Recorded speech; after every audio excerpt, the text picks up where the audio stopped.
Q&A is open. We'll go ahead and we'll do some. You can use your emoji, or it's really best to kind of raise your hand. So if you can raise your hand during that session, that'd be perfect. All right, Tom, are you ready with the filming? Yep, it's filming. You're on. Okay, awesome. Well, hey everyone, and welcome to AWE Nite SF, first virtual event in Microsoft AltSpace VR.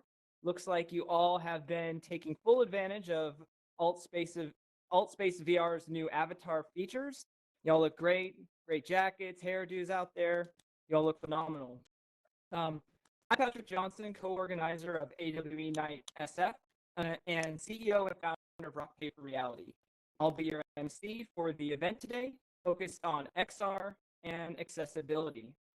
So, for those who don't know, AWE Nite SF is part of the greater Augmented World Expo family and is the world's #1 spatial computing event series with conferences and expos in US, Europe, Asia, and MEA, and supports 16 independently run AWE Nites around the world. AWE Nite has been around for 8 years now, and typically we meet in physical event spaces in San Francisco, such as the Microsoft Reactor. So this event is particularly exciting and special for us since this is our first time ever putting on a virtual event, but definitely not the last. And being it's our first time, we've done everything we can to make today's event a smooth journey, but hey, if things fail and something catches fire or someone falls off the stage, it's because we're totally new at this and at least no one gets hurt. So thanks in advance for your patience and feel free to pick us up if we fall. You can join the conversation on all the social channels using hashtag AWENightSF. That's hashtag AWENightSF. So please post about the event. We just surpassed 4,800 members and we really want to hit 5,000, so spread the good word. We are also looking for folks to join AWE Nite Advisory Council and for new volunteers. So if you're interested, please come talk to Mike, Tom, or me after the show and send us an email and we'll send you more details. Finally, we will be recording tonight's event, as Tom mentioned, so you can relive the awesomeness and share it with all your friends. So before we get started, let's do a little poll using the fancy heart emoji feature on your menu. And you can just find that, just click on the menu, you'll have a couple emoji pop up and you could use the heart one. Use another one if you like to, but let's do a quick poll. So for all of you out there, how many of you have ever been to an AWE Nite before? Nice. I'm seeing some hearts come up. Well, welcome to the virtual space. Now here's the question. How many of you have actually been to AltSpace before or an AltSpace event? Okay, cool. That's way more. And how many of you are in VR right now? Nice. Anyone calling in from desktop? Got a couple desktops out there. Anything else? Anything else other than the desktop? No. Okay, great. So, so basically, let's see. There's a few housewarming things or whatever that term is, items that we have to run through, housekeeping points. All audience members will remain muted throughout the event. During the QA session, feel free to use the raise hand feature, and we will call on you. After Q&A, we'll remove the bleachers and have some time for networking. All right, so first up on the agenda, we have a fireside chat with Mike Boland, co-organizer and chief analyst at Artillery Intelligence and editor of AR Insider. And he'll be speaking with Kevin Appel, senior technical artist at Microsoft AR/VR. Kevin led the design for all the new AltSpace VR avatars you are using today, so make sure you give him some love afterwards. All right, so without further delay, let's go ahead and welcome Mike and Kevin to the stage. Thank you, Patrick. So everyone, it's great to be here. Let me just orient myself here. And there you are, Kevin. Great. Thank you everyone for being here. You can all hear me okay, I trust? Excellent. So we're actually very privileged to have Kevin here. So, we are in AltSpace talking to Microsoft. We're talking to Kevin, who spearheaded the design of these new avatars that we are all embodying. So it's all very meta. So we're excited to have you here, Kevin. Thank you and welcome. Actually, I should say, I was going to say welcome to our stage, but this is more your home turf than it is ours. Yeah, I guess so. But thanks for having me. Really, I mean, I think I'm lucky to be here to get to talk about the design, and I'm a member of a team that worked really hard on this and put a lot of thought into it for a long time. So, the privilege is mine. Really, thanks for having me. Great. So for context, before we get into kind of the what and the why and all the fun stuff about the avatars themselves, tell us a little bit about your role at Microsoft. Yeah, so I am a senior tech artist. I also have a history as a kind of 3D art production lead designer. I've been at Microsoft for almost 6 years. I've worked in AR and VR on HoloLens 1 and 2, as well as AltSpace. And before that, I was a 3D asset lead and character artist in kind of TV pre-production. So had a long, history with AR and VR, with character animation and character design and things like that. Nice.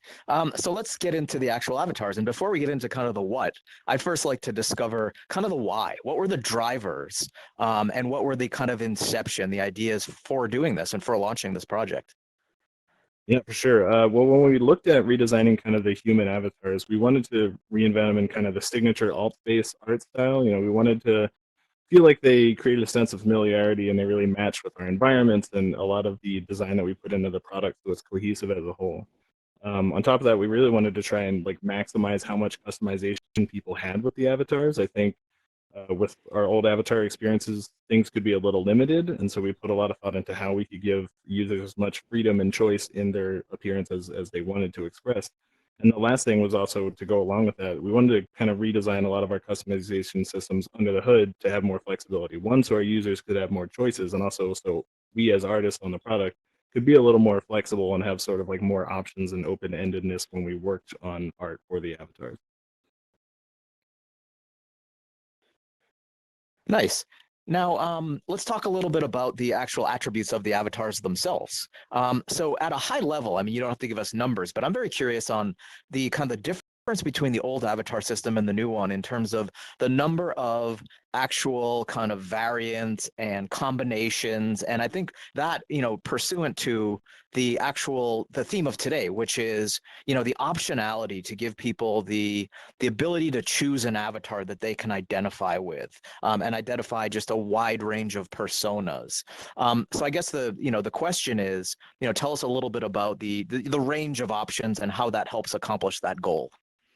For sure. From like a pure number standpoint, I think when we kind of landed towards the end of production, we ran the combinatorial metrics, and here's how many pieces we used to have, here's how many we do have. And I think it's something like, 100 times more possible options. Wow. But like personally, I don't like just looking at the number of combinatorial pieces because it's just like, cool, I can have 8 different versions of this one striped shirt. Just because there are higher combinatorial metrics doesn't mean it's necessarily like meaningful customization.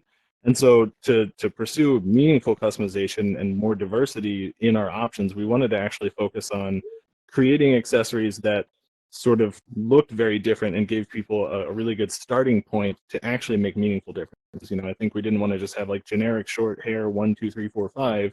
We actually wanted to sort of make stylistic differences or even like textural differences. Like wanted to start getting to avatar pieces where if you feel like you have wavy hair, then you can have wavy hair, not like generic medium length hair number 2. So I think, like I said, from the raw number standpoint, it's way more customizable than it used to be for all the humanoid expressions. And then also just from a design standpoint, we were really intentional about like trying to create actually different looks. We wanted to give people full control over their silhouette, over kind of the details and the identity that they could express by making meaningful choices and not just being like, here's a bunch of stuff. Absolutely. Now, in addition to the actual optionality and all of the new variants and the kind of combinatorial math that you mentioned, another key aspect here, and it's related to the optionality, but the expressiveness of the avatars is also, across the board.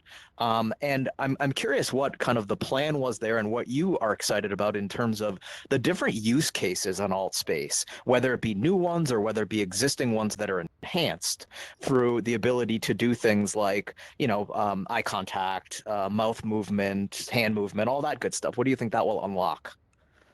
Absolutely. I think it unlocks a lot. I think the biggest thing is that we get deeper and more rich social connection by adding kind of expressiveness and immersion and life to the avatars. I think with some of the old humanoid avatars, we look to increase the feeling of the eyes actually, one, being sort of visible and expressive and looking around at people. We wanted to make the mouth animation more visible. We wanted to add some life there. And even little things like just the character design themselves. Like there's a little bit more sense of posture in the shape of the base character. There's a little bit more sense of just kind of like expressiveness. And we also want always with our avatars we want to make sure that they feel very like welcoming and inviting. And so I think we tried to add that expressiveness that makes everything kind of feel alive, and it hopefully makes AltSpace feel a lot more welcoming, a lot more inviting. And then when you actually stand face to face with a group of people and talk and see kind of like facial features moving and you see people looking around and a little more persona and expressiveness, it hopefully feels a little more rich and a little more like you're talking to real people instead of like, a lot of generic avatars. Another reason that we added body shapes and things like that was to be familiar and recognizable. We wanted the avatars to sort of stand out in a crowd, stand out from across the room, and really be recognizable. You can see if your friend has a specific look with the new avatars, hopefully you can kind of pick them out and say, oh, there they are across the room. So I think by making these social connections deeper and kind of more rich, we level up all of our social interactions. But I also think that kind of in VR in general, and as we look at HMDs that have eye tracking, or as we track, more full body interaction and things like that, the general trend in VR is this kind of concept of if you make things more lively and expressive and give more social cues, then you can maybe unlock like more serious conversations, much like Sure. in the real world, we may switch from like text message to a phone call to a video chat or to face-to-face conversation, depending on the context of conversation we want to have. I think in VR in general, as avatars can give more social cues, then, hopefully we unlock those sort of deeper connections. Sure. And what you may find, like anything else, is that there may be use cases and also levels of accessibility that grow organically that weren't necessarily intended. And you'll find some kind of interesting things that flow from that. So as a final question here, what was the biggest thing that you learned through this process? And what can we expect next, at least as far as things that you can talk about with the avatar system? Those are good questions. I think next steps are the first thing to keep in mind is that this is very much a first release, and there's a lot that we want to keep adding to it. We have many more accessories and things like that in the works. I don't think that we're done in terms of an art standpoint or in terms of a feature standpoint. And to build on this, I think we're very interested in hearing from our community. People are encouraged to give us feedback on the avatars and anything they feel we're missing or any features they're curious to see us explore at allvr.com/feedback. So feel free to kind of let us know if there's accessories that we would like to see, if there are features that we need to improve or tune or add.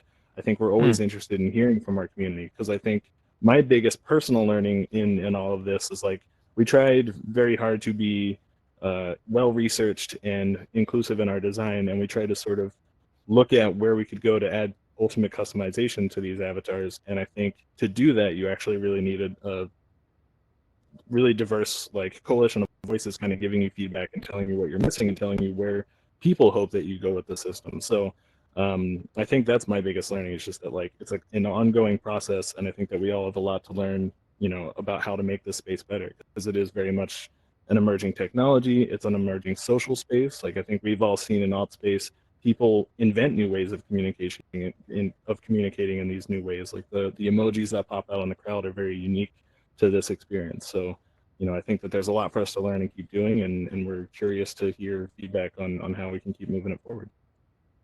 Well, that's great, and I congratulate you on a great avatar system. It brings more life to our events and more accessibility to our events, and those are all good things. So that's actually all the time we have, and you'll be available to kind of mingle and talk with the audience after our panel.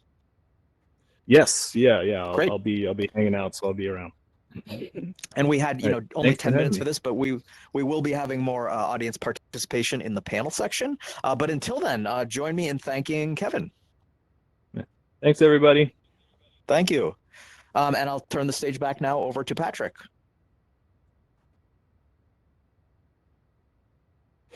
All right. Patrick? Look at all that. Yep. Can you guys hear me okay? Yeah? Hello? Okay. Yeah, there we go. Awesome. So, next up, we have our XR accessibility panel, and that's going to be moderated by April Boyd Noronha. And she is the Global Diversity and Inclusion Advisor and XR Safety Initiative.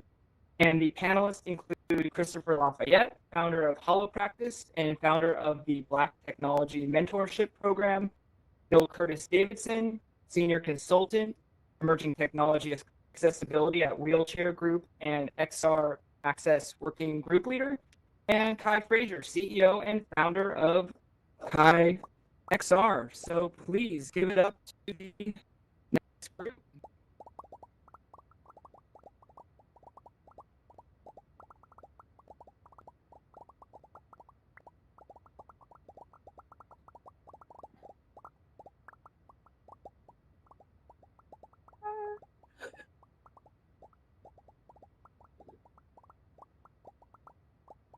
This is really stupid. No. Dude, these chairs are like bizarre. Bill, are you going in there? Are you sitting at the end?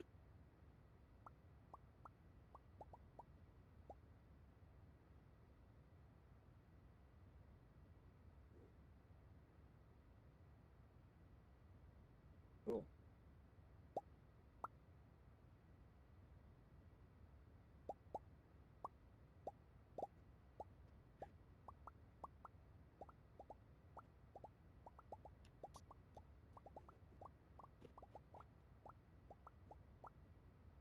Hey, April, can you hear us okay? I can. And are we ready? We're ready to go. Okay. Oh, let's see here. So, just to get ready for my questions here.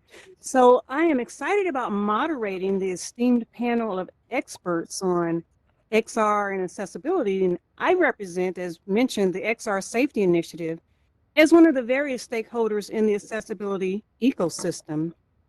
So, to the panelists, what is accessibility through your lens of expertise, and how is your company using VR and XR to address this emergence? And anyone can jump in.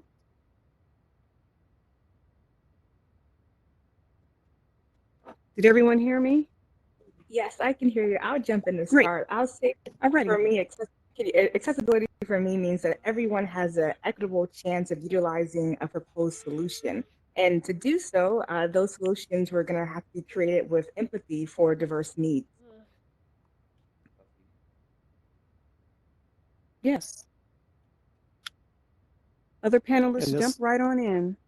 this is Bill. Can you hear me, April? I can, Bill. Yeah, so this is Bill from Wheelhouse Group and XR Access Community. And just to echo what was just said, our work is really about people with disabilities and making sure that applications in XR and platforms are intentionally designed to be inclusive by involving people with disabilities directly in the design process so that we don't unintentionally exclude them. And we're working on in the XR access community to bring together platform providers, content developers, researchers, and people with disabilities to help bring that to life. Hi, April. It's Chris. Can you hear me? Yep, go for it, Chris. Hi, everyone. It's really a pleasure to be here to start off and saying that. And I certainly doff my hat to Tom and team for having the courage to put on an event like this and have a discussion like this. I obviously believe, and I think many of you also feel the same, that more discussions are needed like this, especially when it comes to XR, and that if we're going to extend reality, then we must bring reality with it. And so when we talk about accessibility, I think the biggest importance, and one of the things that I certainly look at when we talk about accessibility, is we need to look at accessibility being just that. It's if we have platforms, and let me be more candid and straight to the point, building a black emoji is not accessibility. That's more relatability, right? I can tell you about what it is. You can look at it externally and say, okay, we need more black people or black emojis so people will feel comfortable being here. But I think it's far better to hire the people that we want to use and buy our products.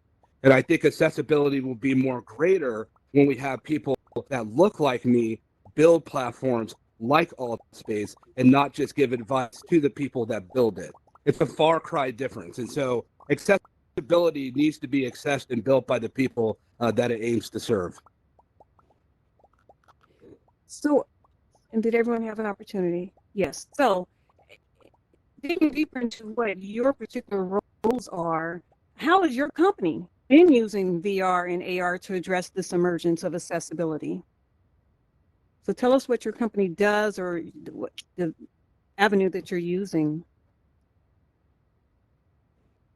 Yeah, sure, April, I'll pick that up. And so it's Chris again. And so one of the things that we're doing with the Black Technology Mentorship Program is we're realizing that it's more important for us not to continue to have a dialogue. I think if you take a look around the country right now, and I think we could be, a little bit open and honest to the situation, there's a great narratives that are happening. Not only do we find ourselves in a pandemic when it comes to COVID-19, but we also find ourselves in an equality pandemic. And there's a lot of hearts and minds that are speaking out right now on things that have been a tough talk and things that we've ignored for too long. And we're starting to see the decay and the manifestation reaction of what happens when we continue to ignore these subjects that we should be talking about so that we can make technology better. And as far as we have come and developed great technology and all that we have built, we will never be as great as we can be. Technology will never be as great as it can be until all people, women and people of color, communities of color, and gender have an opportunity to build these platforms together. We will never be as great as we can be. So I'm more of the narrative of living it, manifesting that, and getting people involved with that. So with the Black Mentorship Program, I'm happy to announce we have over 100 mentors that have come and answered the call. And actually, there's people that are sitting in the audience that are part of this platform. And I'm happy to announce that we have over 1,000 mentees that have answered the call, because the people that I'm sitting here staring at and looking at in the audience and the ones that are on stage, we have a responsibility to bring all people involved to build and work with us so that we can all build this technology that we enjoy so much together, or else we'll never be as great as we can be. And to the same question to the other panelists. Sure, I can jump in, April. This is Kai again. So I primarily work with students, and we focus on tech accessibility. The digital divide is real and it's growing fast. One of the stats I like to talk about is 1 out of 4 Black teens don't have laptops. They do their homework via smartphones. So if we know this data, we have to innovate for those truths. So our offerings that we create from our company can be used from everything from smartphones and other non-immersive devices, as well as top-notch headsets and experiences like this as well. And kind of to, and what Chris had already alluded to was that with the most recent wave of global events and social action, how has your company's position or stand on accessibility changed? Has it remained the same? Has it shifted? Has it strengthened? How have these events impacted your particular company?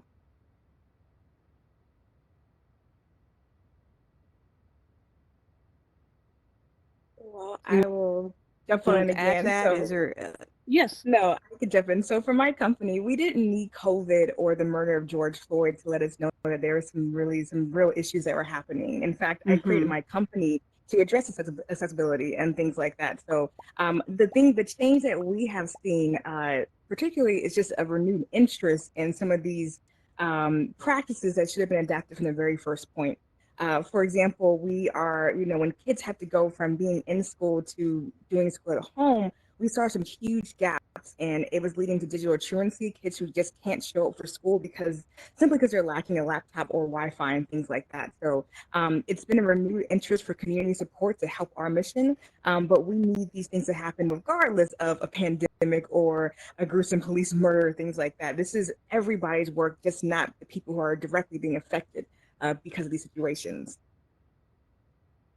Yeah, and I'll second that, and I'm 100% with Kai on that narrative in particular of actually having accessibility, and again, getting necessary resources to those that simply just don't have those resources available, but at the same time helping those within the Black communities in particular, point them in the right direction and give them opportunities that you and I and many of us here that are sitting here in this audience that are afforded. And what's interesting about what's happening is now that there's been some days in between since this particular narrative has started with equality, I'm starting to see personally those who post social media posts and showed some type of fidelity about this narrative and those who actually walk the walk. There's a difference between having solidarity in word, but there's a far cry difference in having solidarity in deed.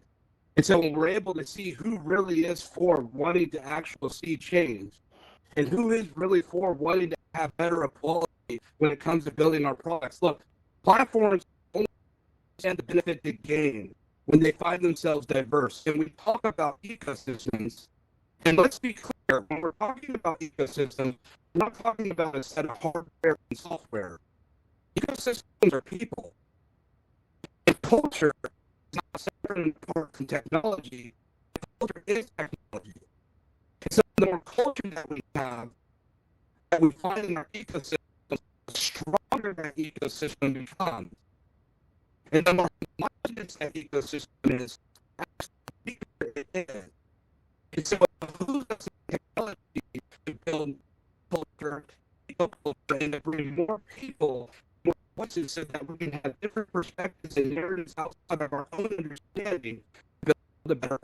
So Black Technology Mentorship Program, what I did is say, hey, look at all the people and all the ones that I know in technology in Silicon Valley and the cities where I'm from, Oakland,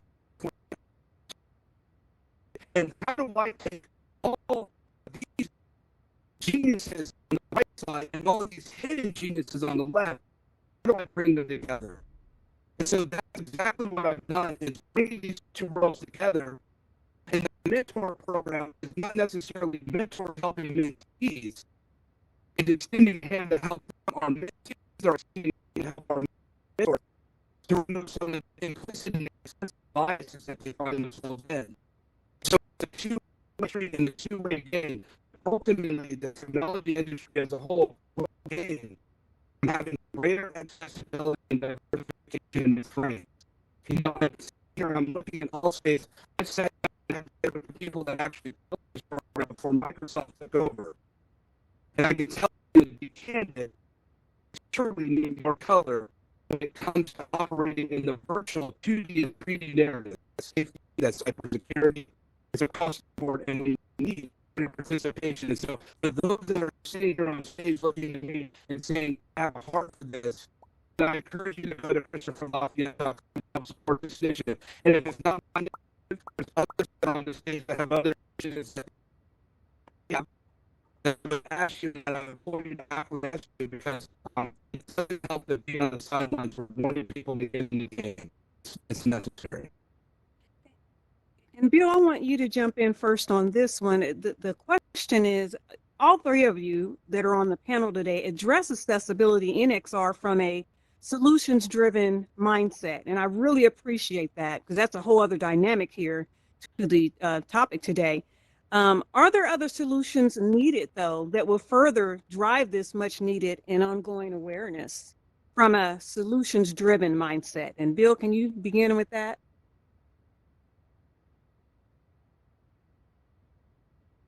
I think Bill had a drop off. April. He'll Oh, try to no. get back on. Oh, okay. Kai? Yes. Can you? I heard your question, but can you say it one more time? I was so ready for Bill to talk. Sorry. Oh, right, right. Well, so I appreciate the fact that the mindset that we all are coming from today is from a solutions driven, which is a whole other different parameter that I really appreciate being able to address today. But are there other solutions needed that will further drive this much needed and ongoing awareness of accessibility in XR?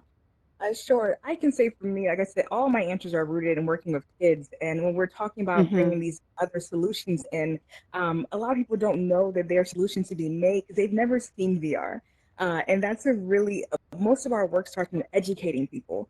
So I always stress to people when they work in mixed reality, like, have you ever talked to a school? Who is going to be the next people creating behind you that has to think of these solutions? And they need you to help them in their design thinking, and just even know that this is possible. So like right now, there's lots of virtual summer camps coming on. And I think a lot of times we focus so much on what's happening right now, we don't really take the steps to talk about what's happening behind us. And it's going to be the kids that are going to be making these solutions. So I encourage everybody, there's so many people and teachers who don't know what to do with COVID and they're trying to fill spaces and things like that. They would love to hear from you. And that's something as simple as reaching out to a school, maybe your local school, different organizations, boys and girls clubs, things like that, and just offering to do a session. And it means the world to the next generation coming up that is looking to you all to equip them with the tools to make these solutions. Great. And Chris, I'm going to let you jump in first for the next question here is, who are some of the yet untapped and or unsung stakeholders that are still in the XR accessibility ecosystem? I think that everyone's a stakeholder, April. Because everyone has a different culture and everyone is part of the, everyone has their interests and their access. You know, a certain finite limitation on who are the stakeholders when it comes to the narrative of accessibility. And I think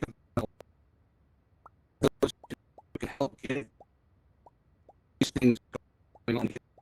When we're talking about allyship, let's talk about that for a second in relation to that.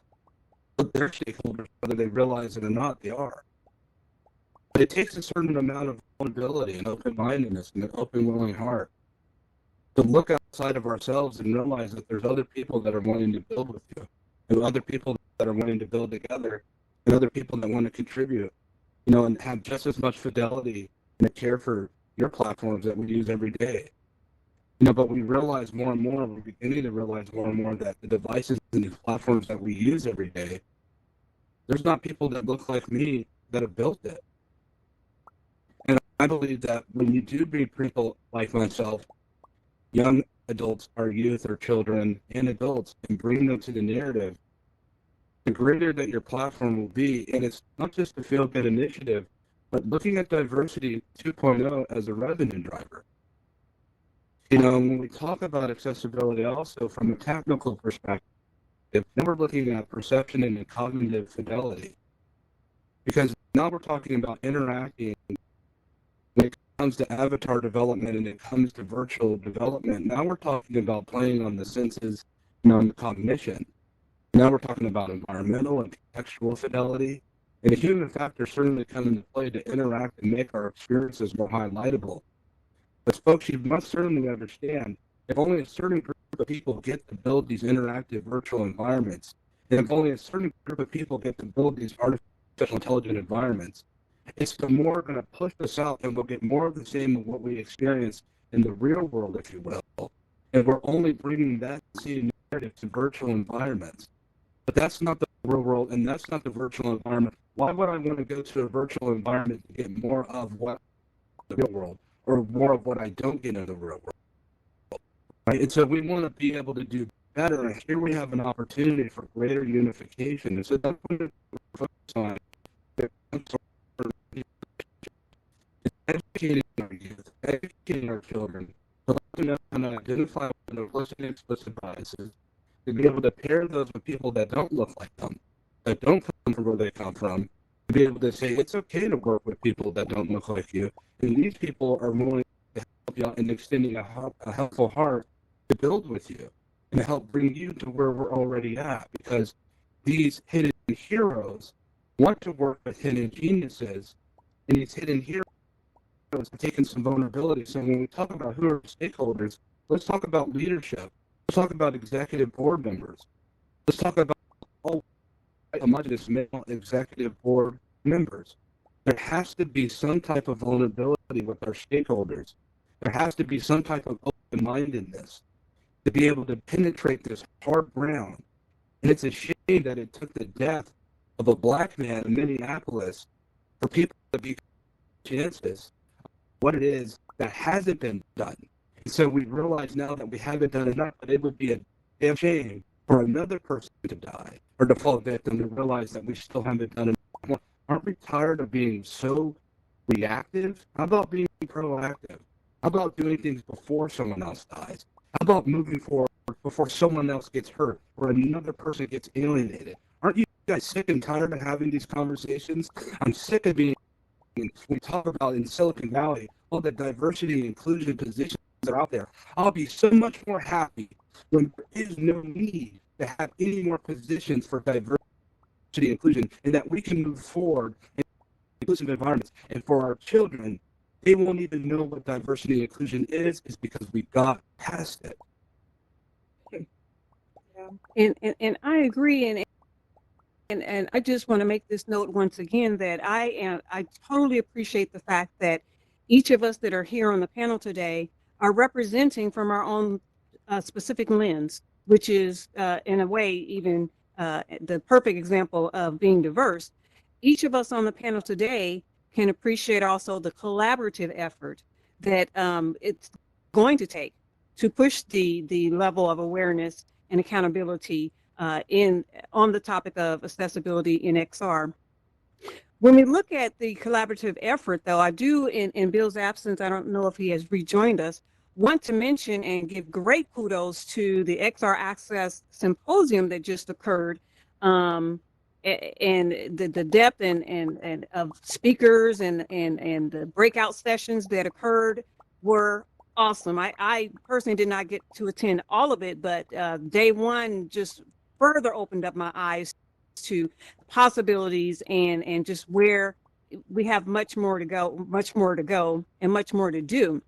But when we look at collaborative efforts, who or what have been most supportive, Kai and Chris, who have been most supportive for you, or who do you look forward to collaborating with? I know in my role as the lead for the CyberXR Coalition, we look forward to collaborating with other organizations. That is the foundation of what we do, bringing in collaborative D&I focused persons to push the level of accessibility. And I mean, we just recently launched a accessibility guide on accessibility,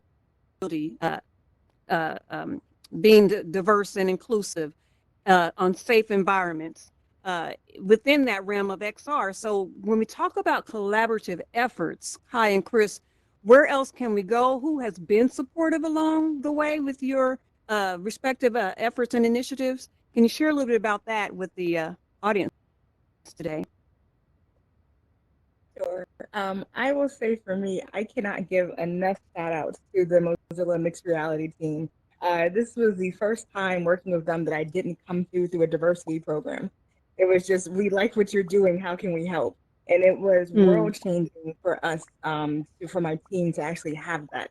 And they understood with their, motto of people over profit in their foundation. So I just cannot, from their hubs, just being able to jump into mixed reality spaces. That's how we have taught a lot of kids to get into creating VR. A lot of my work is moving kids from being not just consumers, but producers. And when it came to trying to find a stepping stone for kids to get interested, we couldn't find one. A lot of kids, maybe they don't know how to code, or they have emotional issues, so they can't really, they get frustrated and they stop coding at home. So just having drag and drop capabilities was a first touch point for kids to get them excited. And for a lot of other kids to know maybe they don't like this. That's really a privilege to know you don't like something. Most of the times you never even get to try.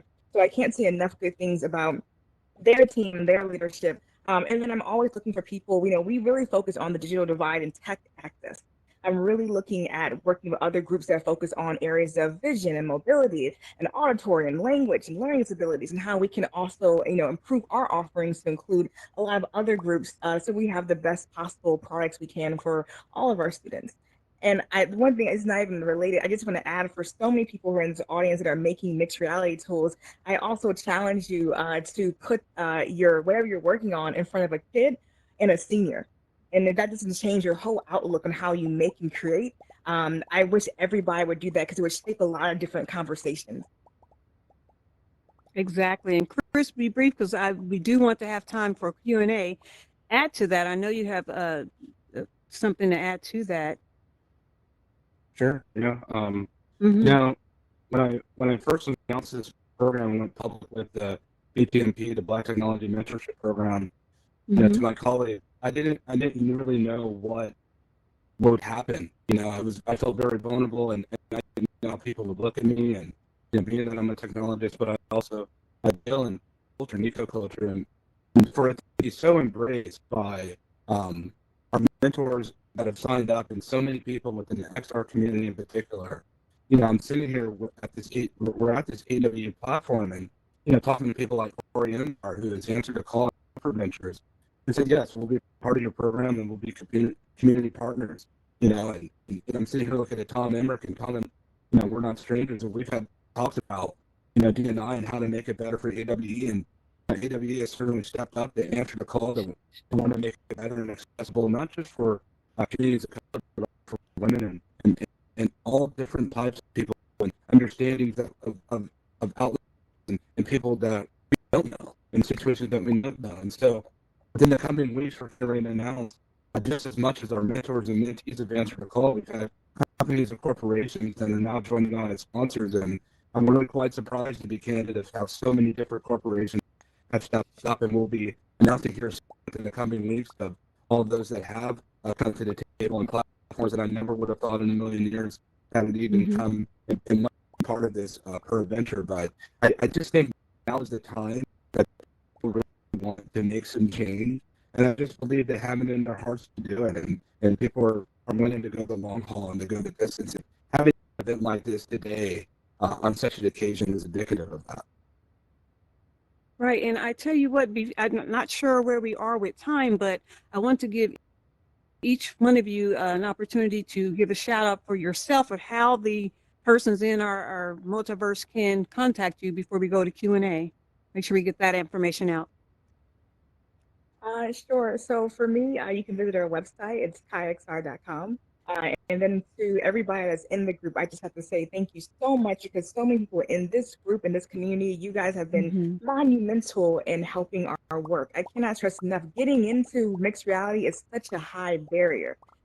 For me to even get the funding to get started, I actually had to sell my house, my car, and everything I owned just to have a start at a company. I don't think a lot of people realize how tough it is to get into it. I have a team of 4, and we've been working for about a year. We just got our first Oculus Go's because we couldn't afford to even have that much, money going into hardware. So the donations we have gotten from people, from GoFundMe to just donating hardware, I cannot think. I would be remiss if I didn't take the time to just say thank you so much to everybody in this room, people who are not in this room, but thanks to your efforts, we have been able to do so much for so many kids. So thank you, thank you, thank you. And we're at kayxr.com.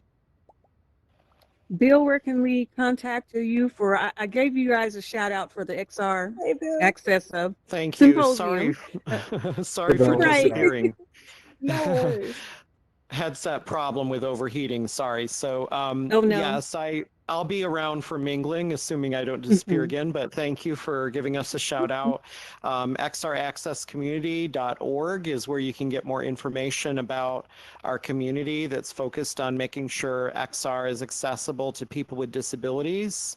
And we just had a symposium, our second one. We're just a little over a year old, and had about 400 people attending from 23 different countries. And there's a lot of interest in this topic, and we're comprised of groups of people with disabilities, as well as the platform manufacturers and content studios and associations, researchers as well. So please get involved with us, and we hope to marshal our community in service to the greater cause of diversity and inclusion, being a part of the design of not only the platforms, but content and experiences. So I look forward to talking with more of you.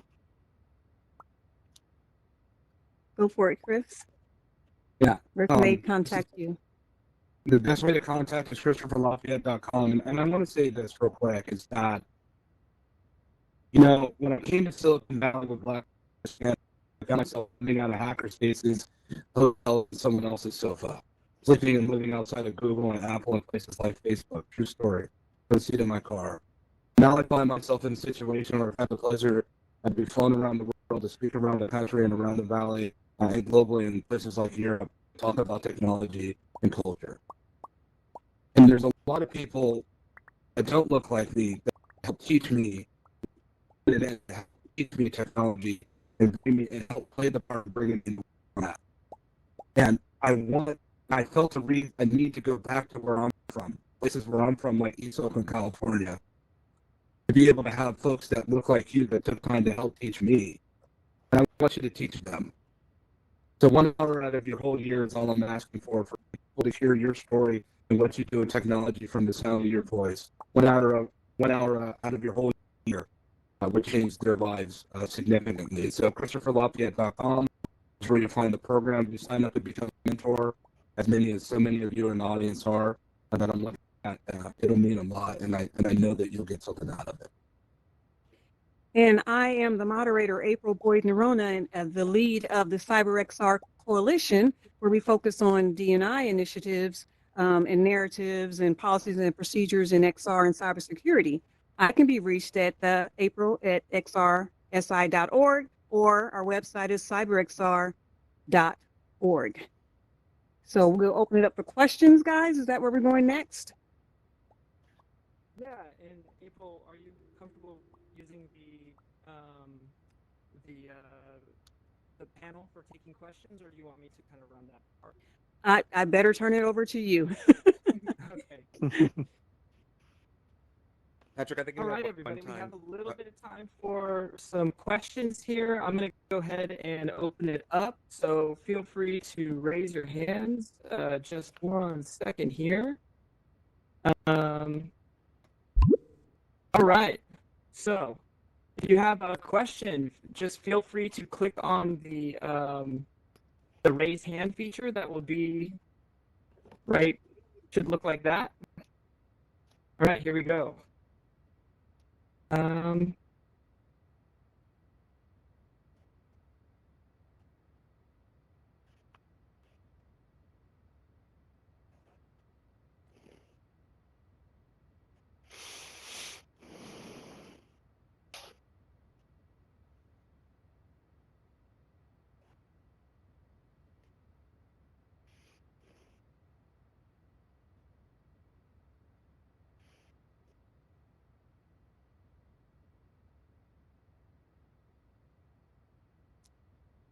Oh, so I had a question, and my question was, would you say that technology has helped diversify and get rid of racism? And what I mean by that, let me explain, is that in the virtual realm, it's a lot harder to tell what someone's gender is and what color their skin is. So would you say that helps with like empathy and sympathy? I would love to answer this question and tell you why I'm purple today. I have not had good experiences walking into social VR rooms being Black ever. So I intentionally make sure that I'm not Black. I'm okay with, people thinking I'm a woman. I'm not okay. I try to tell people all these diverse features that are added to avatars. That's cool, but we're just a representation of the larger XR ecosystem. So if we don't have diversity and we don't have openness in the real life, there's no reason to think that it will be reflected in the XR world. So this is why I try to make sure that I am safe. And there's some apps that you guys work on that are amazing, and I don't even use them because I've had bad experiences with their social VR apps being a Black woman in them. So, you know, I love the fact that I can customize myself. Like, I'll be waiting for when I can have dreadlocks in my avatar because I have locks. But, you know, until this point, this is why I make sure that I make my avatar for this way. Mm.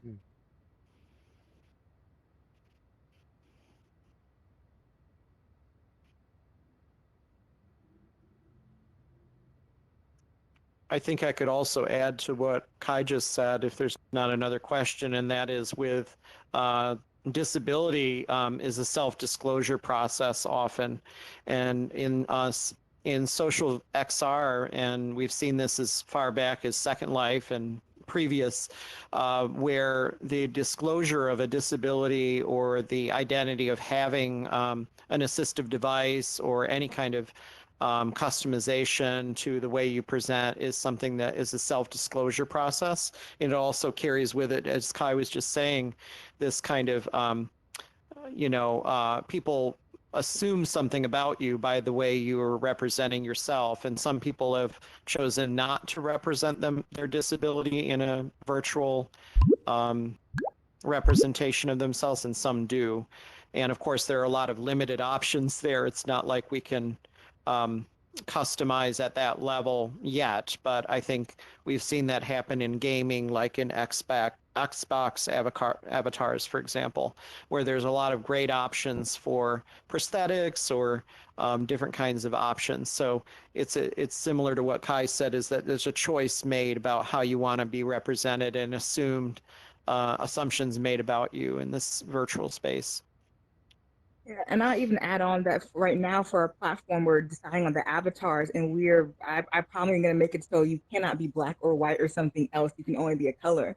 Working with kids, so they don't have those stigmas when they first come into the rooms, because it does, turn them off. One bad experience, it turns them off from ever wanting to do VR again. This is my first time putting this Quest headset on since I had my last bad experience with being in a social VR space. So I cannot stress enough how, it really turns off those new voices you need to hear who just don't want to mess with it anymore. Right. Yeah, I'm surprised I'm Black, in case you didn't know. Sorry. Yeah, and I'll say this too, and the reason that inclusivity is so important to the person's question that asked the question, and no, I think it hides diversity more. I think it hides racism more, to be candid. And this is the problem for a number of things, because remember, XR is not a single variable equation. XR is a multiple variable equation. Within the eco habitat, we'll have other technologies that merge with it. So when artificial intelligence, when we start to look at immersive intelligence and AI, think about that. The power of AI and XR together. If I'm already having a difficult time dealing with the machine learn when I go to wash my hands and it doesn't automatically come out because it can't identify the color of my black skin, how much more ineffective will it be when I have an AI XR experience? Right? And so we have to really consider that we need to have better and greater diversity. It's not just because of feel-good emotions, folks. This is for the functionality of the actual technology itself and how it can operate and to move forward, right? And how many different environments that I know that I've are invited to where I come in and I've only had the option between a blonde white male and a blonde white woman. I kind of ask myself, do I belong here?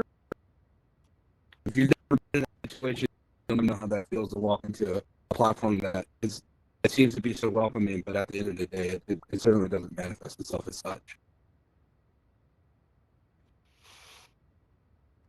Okay. Well, I think April, maybe I think we're just about at time. Any last comments that you wanted to make before we kind of close it out and switch it over to networking? I would just close with, as the leader of the CyberXR Coalition, we just launched, as I mentioned, our guide. And in the accessibility section, we listed a top 10 to-do list.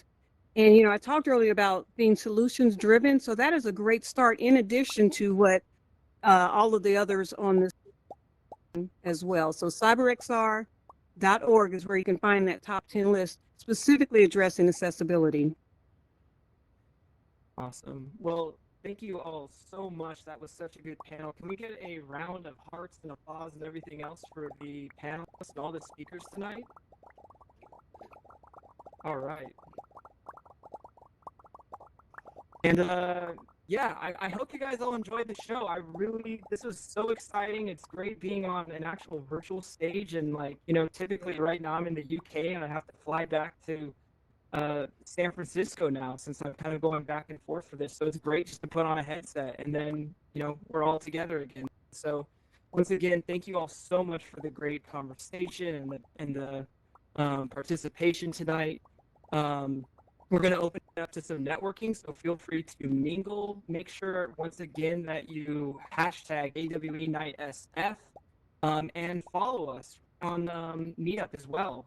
We have more shows coming. We're going to be doing more virtual shows, so this is the first of many. So thank you all again, and have a good rest of the day or night, wherever you are. Thank you. Thank you. Thanks a lot. Thanks, everybody. Thank you. Thank you, April, for moderating. Yes, you did a fantastic Yes, job. thank you. April. Thank you, guys.